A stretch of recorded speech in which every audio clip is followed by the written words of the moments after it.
Bon, ça faisait un petit moment que je n'avais pas fait de vidéo sur Pokémon, et j'avoue que j'avais absolument pas prévu d'en faire avant un moment. Ce n'était pas dans les vidéos qui étaient prévues tout de suite. Mais bon, j'ai joué récemment à un fangame Pokémon et faut que je vous en parle tellement il était bon. Déjà un petit rappel vite fait de ce que c'est qu'un fangame. Là comme son nom l'indique, un fangame est un jeu, dans ce cas-là Pokémon, édité par un fan et non pas par les développeurs de base. Plus la communauté d'un jeu est grande, plus il va y avoir de fangames existants. Donc pour Pokémon, au vu de sa popularité, vous vous en doutez, il y en a vraiment beaucoup. Des jeux qui modifient les originaux, ou même certains qui créent leur propre histoire. Aujourd'hui, j'ai décidé de vous parler de Pokémon Infinite Fusion, qui est un fangame qui utilise la fonction vue dans Pokémon Noir 2 et Blanc 2 pour les légendaires, c'est-à-dire la fusion de deux Pokémon. Mais au lieu de laisser l'exclusivité aux légendaires, ces fusions s'appliquent à tous les Pokémon du jeu.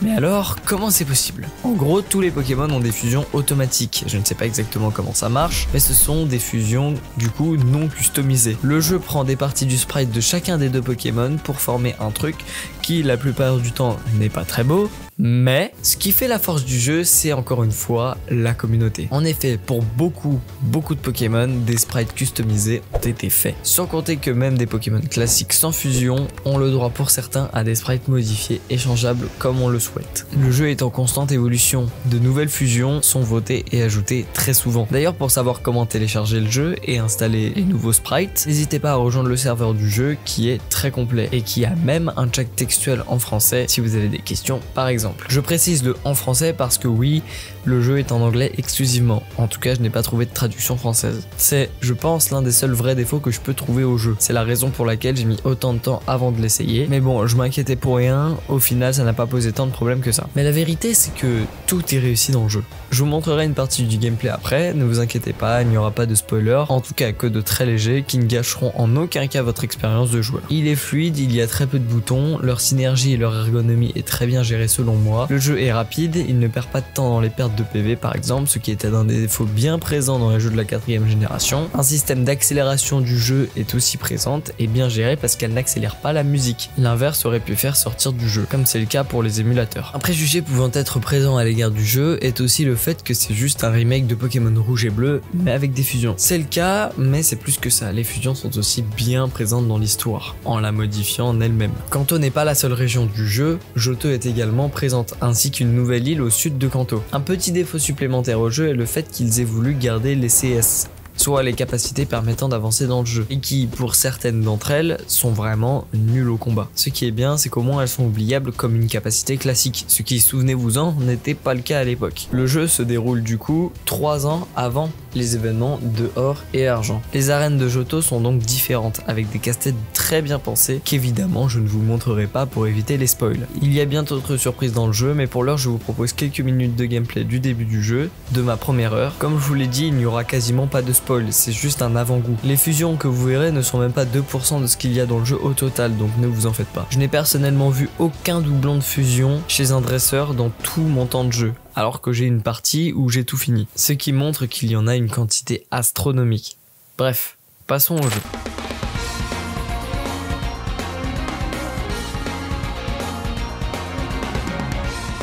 Bon, comme vous pouvez le voir ici, j'ai déjà une partie, même 2 pour être honnête. Contrairement aux jeux Pokémon classiques, on n'est pas limité qu'à une seule. Donc je crée une nouvelle sauvegarde et là, il y a du très intéressant. La possibilité de rendre tout aléatoire.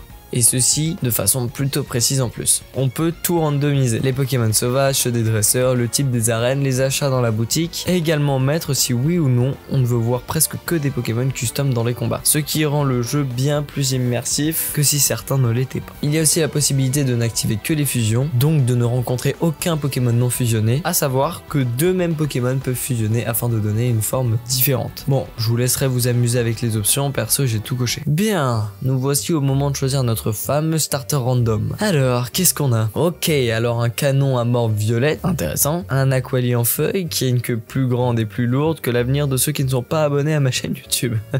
Je rigole bien sûr.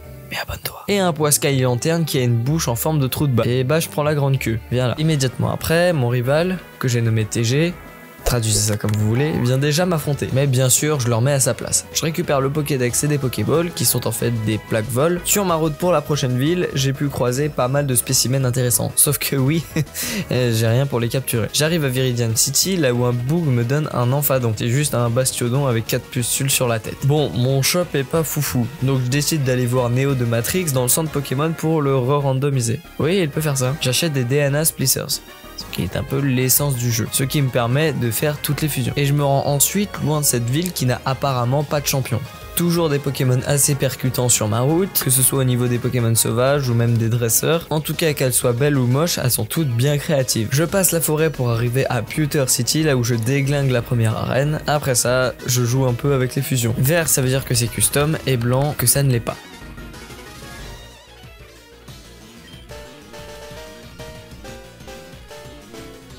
Voilà, c'est mieux. J'achète ensuite des Hyperballs, 4, j'ai pas de thunes, pour ensuite capturer un magnifique Dusktos. Wow, qui a la fâcheuse tendance à être un gros flemmard. Il attaque une fois sur 4. Après avoir affronté plein de dresseurs sur la route 3, je revois Pierre en face d'une grotte, là où il me donne Éclatroc, parce que la Team Rocket fait du bazar à l'intérieur. Donc il faut que je l'arrête. Avant ça, j'ai été au centre Pokémon, là où un charmant monsieur m'extorque 500 balles contre un Magikarp super rare. J'accepte. Et bah oui, en effet, il a une drôle de gueule Magikarp, mais je suis content. Un peu d'XP dans la grotte, là où je vais battre la Team Rocket, toujours en faisant la rencontre de fusion plutôt particulière. Oh, il évolue.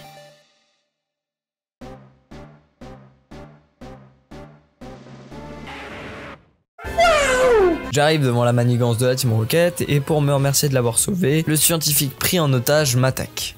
Bon, je n'ai pas peur, t'inquiète pas. Mais c'est quoi ce truc? Bon, après l'avoir battu, au bout de la 28e fois, la Team Rocket s'en va et je peux enfin sortir de cette grotte. Une fois arrivé à Cerulean City, je vais directement m'attaquer à l'arène que j'explose avec mon Magikarp super rare. TG vient ensuite pour me recombattre, comme quoi une fois ne suffit pas. Et une fois l'avoir détruit, je sors de la ville par le pont. La suite, je vous laisse la découvrir par vous-même.